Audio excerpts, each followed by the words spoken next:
ಇದು ನಿಮ್ಮ ಧ್ವನಿ.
ತಿದ್ದುಪಡಿ ಮಾಡಿದ ಭೂಕಳ್ಳರಿಗೆ ತಿದ್ದುಪಡಿ ಮಾಡಿದ ಭೂಕಳ್ಳರಿಗೆ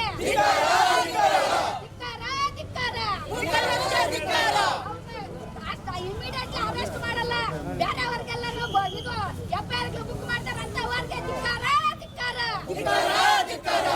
ಏನಿವತ್ತು ಅಂಬೇಡ್ಕರ್ ಸೇವಾ ಸಮಿತಿ ಕರ್ನಾಟಕ ಸ್ಥಾಪಕರು ಹಾಗೂ ರಾಜ್ಯಾಧ್ಯಕ್ಷರಾದ ಕೆ.ಎಂ. ಸಂದೇಶಣ್ಣವರ ನಾಯಕತ್ವದಲ್ಲಿ ಈ ಸಂಘಟನೆ ಮುನ್ನಡೀತಾ ಇದೆ.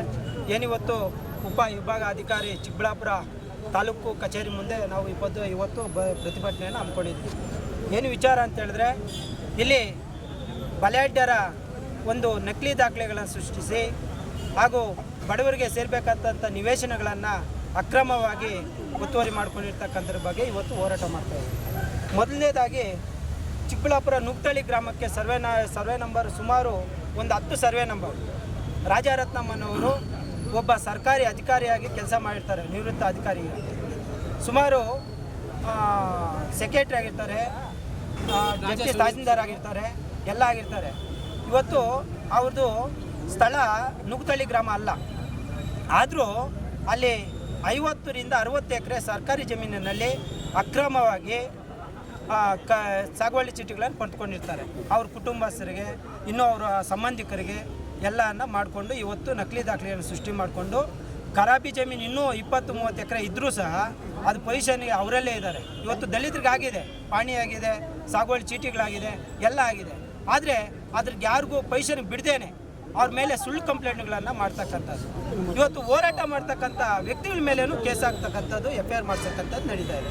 ಹಾಗಾದರೆ ಬಲಾಢ್ಯರಿಗೆ ಮಾತ್ರ ಇಲ್ಲಿ ಕಾನೂನು ಸುವ್ಯವಸ್ಥೆ. ಇವತ್ತು ಹೋರಾಟ ಮಾಡಿಕೊಂಡೆ ಜೀವನ ಮಾಡಬೇಕು ಅಂತ ಹೇಳಿದ್ರೆ, ಹೋರಾಟ ಮಾಡಿಕೊಂಡು ಎಲ್ಲ ತಗೊಬೇಕಾದ್ರೆ, ಹಾಗಾದರೆ ನಮ್ಮ ಸಮುದಾಯಗಳನ್ನು ಯಾವಾಗ ಇದು ಮಾಡೋದಾಗುತ್ತೆ? ನಮ್ಮ ಸಮುದಾಯವನ್ನು ಆರ್ಥಿಕವಾಗಿ ಬೆಳೆಸೋಕ್ಕಂಥದ್ದಾಗಿರ್ಬೋದು, ಇವತ್ತು ಎಜುಕೇಷನ್ ಮಾಡ್ಸೋಕ್ಕಂಥ ಇರ್ಬೋದು. ನಾವು ಯಾವತ್ತು ತಾಲೂಕು ಆಫೀಸ್ ಮುಂದೆ ಧರಣಿ ಕೂತ್ಕೊಂಡ್ರೆ ನಮ್ಮ ಸಮುದಾಯಗಳೇನಾಗಬೇಕು? ನಮ್ಮ ಸಮುದಾಯಗಳಿಗೇನು ಹೋರಾಟ ಮಾಡ್ಕೊಂಡು ಎಲ್ಲ ಸೌಲಭ್ಯನ ಪಡ್ಕೊಂಡು ಅಂತ ಏನಾದ್ರು ಕಾನೂನು ಇದೆಯಾ? ಯಾಕೆ ಈ ಥರ ಬಡವ್ರಿಗೆ ಮಾತ್ರ ಈ ಥರ ಅನ್ಯಾಯ ಆಗ್ತಾ ಇದೆ ಅಂತ ಅರ್ಥ ಆಗ್ತಾ ಇಲ್ಲ. ಈಗ ಆಲ್ರೆಡಿ ಮೊನ್ನೆ ಸರ್ವೆ ಆಗಿದೆ, Nugthalli survey number total 15 survey number ಇದೆ. ಅದರಲ್ಲಿ ಒಂದೇ ರಾಜಾರತ್ನಮ್ಮನವರು ಇದ್ದಾರೆ, ಸರ್ವೆ ಆಗಿದೆ. ಇದುವರೆಗೂ ಅಲ್ಲಿ ಪೊಸಿಷನ್ ಖಾಲಿ ಮಾಡಿಸಿಲ್ಲ, ಒತ್ತುವರಿ ತೆರವುಗೊಳಿಸಿಲ್ಲ. ಯಾಕೆ ಮಾಡ್ತಾ ಇಲ್ಲ?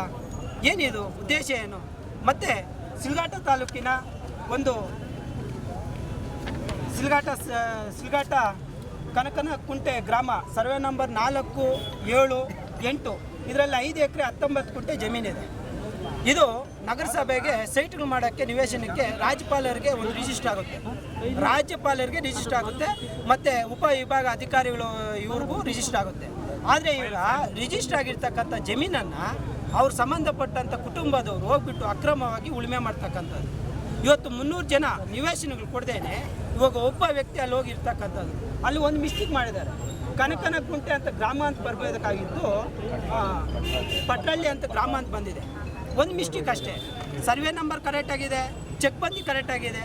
ಆದರೆ ಇಲ್ಲಿ ಒಂದು ಗ್ರಾಮ ಮಿಸ್ಟೇಕ್ ಆಗಿರೋದ್ರಿಂದ ಅವ್ರು ಒತ್ತುವರಿ ಮಾಡ್ಕೊಂಡಿರ್ತಕ್ಕಂಥ ಇದುವರೆಗೂ ಸುಮಾರು 10 ವರ್ಷಗಳಿಂದ ಅದ್ರ ಬಗ್ಗೆ ಹೋರಾಟ ಮಾಡ್ತಾ ಇದ್ದಾರೆ. ಅದಕ್ಕೆ ಯಾವುದೇ ಒಂದು ಕಾನೂನು ರೀತಿ ಕ್ರಮ ಕೈಗೊಳ್ತಾ ಇಲ್ಲ. ಯಾಕೆ ಬಡವರು ಪ್ರತಿಯೊಂದು ಹೋರಾಟ ಮಾಡಬೇಕಾ? ಏನು ರಿಜಿಸ್ಟರ್ ಆಗಿದೆಯಾ? ಕಾನೂನಲ್ಲಿ ಏನೋ ರಿಜಿಸ್ಟರ್ ಆಗಿದೆಯಾ? ಇನ್ನು ಎಷ್ಟು ವರ್ಷ ನಾವು ಹೋರಾಟಗಳು ಮಾಡಿಕೊಂಡು ಜೀವನ ಮಾಡಬೇಕಾಗುತ್ತೆ? ಹೋರಾಟ ಮಾಡ್ಕೊಂಡು ಇದೇ ಪರಿಸ್ಥಿತಿ ನಾವಾದರೆ ನಮ್ಮ ಮಕ್ಕಳ ಎಜುಕೇಷನ್ ಏನಾಗಬೇಕು? ನಾವು ತಾಲೂಕು ಆಫೀಸ್ ಹತ್ರ ಕೂತ್ಕೊಂಡ್ರೆ ನಮ್ಮ ಮನೆಯನ್ನು ನಾವು ಸಂಸಾರ ಏನಿದೆಯೋ ಅದು ಏನಾಗಿ ಬೀದಿ ಪಾಲಾಗಬೇಕಾ? ಇನ್ನು ಎಷ್ಟು ವರ್ಷ ಇದೇ ಥರ ನಾವು ಹೋಗ್ಬೇಕು ಅಂತ ಹೇಳ್ಬಿಟ್ಟು ಸರ್ಕಾರಗಳಾದರೂ ಒಂದು ರಿಜಿಸ್ಟರ್ ಆದರೂ ಮಾಡಿಸ್ಬಿಡ್ಲಿ. ದಲಿತರು ಇಷ್ಟು ವರ್ಷ ನೀವೇನಾದರೂ ಧರಣಿ ಮಾಡಿದ್ರೆ ನಿಮ್ಮ ಮೂಲ ಸೌಕರ್ಯಗಳನ್ನು ಮೂಲಭೂತ ಹಕ್ಕುಗಳನ್ನು ಕೊಡ್ತೀರಾ ಅಂತ ಹೇಳ್ಬಿಟ್ಟು ಅದಾದರೂ ಘೋಷಣೆ ಮಾಡಲಿ.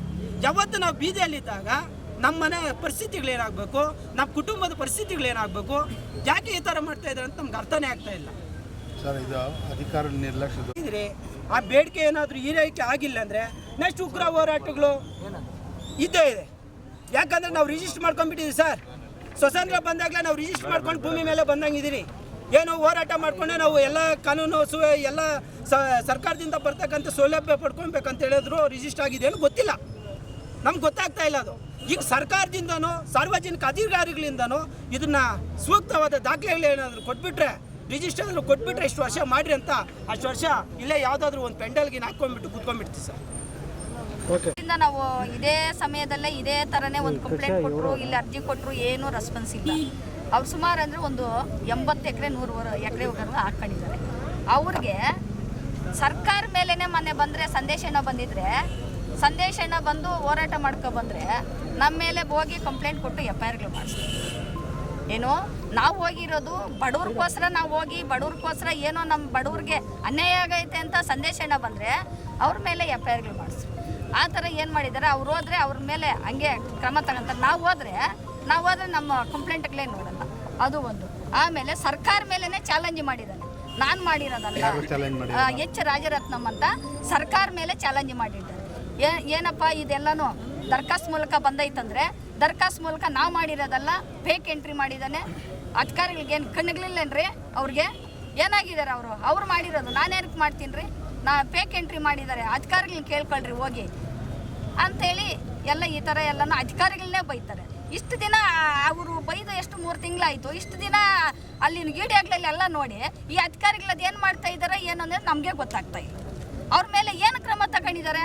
AC ಆಗಲಿ, ತಹಸೀಲ್ದಾರ್ ಆಗಲಿ, DC ಆಗಲಿ ಆ ಥರ ನ್ಯೂಸಾಗಿ ಬಂದಿದ್ದಾನಲ್ಲ, ನಾನು ಮಾಡಿರೋದಲ್ಲ, ಇದು ಎಲ್ಲ ಸರ್ಕಾರ ಮಾಡಿರೋದು, ನಾನು ಮಾಡಿಲ್ಲ. ಸರ್ಕಾರನ ಕೇಳ್ಕೊಳ್ರಿ ಹೋಗಿ. ಅವ್ರನ್ನೇನು ಕೇಳೋದು ನಾವು? ಸರ್ಕಾರಲ್ಲಿ ಕೇಳಿದ್ರೆ ಅವ್ರ ಕ್ರಮನೇ ತಗೊಂಡಿಲ್ಲ. ಅವ್ರ ಮೇಲೆ ಏನು ಕ್ರಮ ತಗೊಂಡಿಲ್ಲ, ಏನು ಮಾತಾಡಿ ಇಲ್ಲ. ಅವ್ರನ್ನೇನ ಕರೆಸಿದಾರ ಇಲ್ಲ ಮಾತಾಡಿದಾರ? ಏನಪ್ಪ ಸರ್ಕಾರ ಮೇಲೆ ನೀವು ಚಾಲೆಂಜ್ ಮಾಡಿದ್ದೀರಲ್ಲ, ಏನು ಮಾಡಿದ್ದೀರಾ ನೀವು ಅಂತ. ಆ ರಾಜರತ್ನಂ ಏನಂತ, ನಾನಿನ್ನ ಚೆನ್ನಾಗಿದ್ದೀನಿ ರೀ, ನಾನಿನ್ನ ಚೆನ್ನಾಗಿದ್ದೀನಿ, ಏನಾಯ್ತು, ಏನು ಮಾಡ್ತೀರಾ ನೀವು, ಮಾಡ್ತೀರಾ ಅಂತ ಬೆದರಿಕೆ ಆಗ್ತಾನೆ. ಅಂಥವ್ರನ್ನ ಅಧಿಕಾರಿಗಳು ಯಾರನ್ನ ಒಬ್ಬರು ಬಂದು ಈ ಥರ ಮಾತಾಡಿದಿರಲ್ಲ, ಸರ್ಕಾರ ಮೇಲೆ ನೀವು ಚಾಲೆಂಜ್ ಮಾಡಿದೀಯಲ್ಲ, ಏನೈತೆ ನಿನ್ನ ಹತ್ರ ದಾಖಲೆಗಳು? ಒಂದಿನ ಏನಂತ ತರಿಸಿದಾರ ಇಲ್ಲ ಮಾತಾಡಿದಾರ? ಕೊಡಲಿ ಇವಾಗ ಪ್ರೂಫ್. ಕರೆಸ್ಬೇಕಲ್ಲ ಅವ್ರನ್ನ ಕರೆಸ್ಲೇಬೇಕು. ಇವತ್ತು ಅಧಿಕಾರಿಗಳು ಸರ್ಕಾರ ಮೇಲೆ ಚಾಲೆಂಜ್ ಮಾಡಿದ ಮೇಲೆ ಅವ್ರನ್ನ ಕರೆಸಿ ಮಾತಾಡಿದಾರ, ಪ್ರೂಫ್ ಕೊಡಲಿ. ಇಷ್ಟು ದಿನ ಅದೇ ಒಂದು ಬಡವನೇನ ಆ ಥರ ಮಾತಾಡಿದ್ರೆ ಇಷ್ಟು ದಿನ ಬಿಡ್ತಾ ಇದ್ರೆ ಹೇಳಿ? ಯಾಕೆ ಈ ಸರ್ಕಾರ ಈ ಥರ ಮಾಡ್ತಾ ಇದ್ದಾರೆ? ಬಡವ್ರಿಗೊಂದು ನ್ಯಾಯ, ಶ್ರೀಮಂತರಿಗೊಂದು ನ್ಯಾಯ ಮಾಡ್ತಾ ಇದ್ದಾರಲ್ಲ, ಯಾಕೆ? ಏನು ಮಾಡಿದ್ದಾರೆ? 1998-99ರಲ್ಲಿ ಕರ್ನಾಟಕ ರಾಜ್ಯಪಾಲರಿಗೆ ಉಪವಿಭಾಗ ಅಧಿಕಾರಿ ಚಿಕ್ಕಬಳ್ಳಾಪುರ ಹೆಸರಿಗೆ ಕರೆ ಇಲ್ಲ, ನಗರಸಭೆ ಮುಖಾಂತರ ಆಗುತ್ತೋ ತಾಲೂಕು ಆಫೀಸ್ ಮುಖಾಂತರ ಆಗುತ್ತೋ ಗೊತ್ತಿಲ್ಲ ಸರ್. ಕನೆತುಕುಂಟೆ ಹೋಗ್ಬಿಟ್ಟು ಪಟ್ರೇಳಿ ಸರ್ವೆ ನಂಬರ್ ಸೇಮ್ ಇದೆ ಸರ್, ಚೆಕ್ ಬಂದು ಸೇಮ್ ಇದೆ ಸರ್, ವಿಲೇಜ್ ಚೇಂಜ್ ಇದೆ. ಪಟ್ರಳ್ಳಿ ಗ್ರಾಮ ಅಂತ ಹೇಳ್ಬಿಟ್ಟು ನಮ್ಮದಾಗಿದೆ, ವಿಲೇಜ್ ನಂಬರ್ ಚೇಂಜ್ ಇದೆ. ಪಟ್ರಳ್ಳಿ ಗ್ರಾಮ ಅಂತ ಹೇಳ್ಬಿಟ್ಟು ನಮ್ಮದಾಗಿದೆ. ಸರ್ಕಾರದಿಂದ ಕೊಟ್ಟಿರ್ತಕ್ಕಂಥ ಆಸ್ಪತ್ರೆಗಳಿಗೆ ಬೆಲೆ ಇಲ್ಲ ಇಲ್ಲಿ. ಆಸ್ಪತ್ರೆಗಳು ಇಷ್ಟು ಆಸ್ಪತ್ರೆಗಳಾದ್ರೆ ಬೆಳಕೆ ಆಗುತ್ತೆ.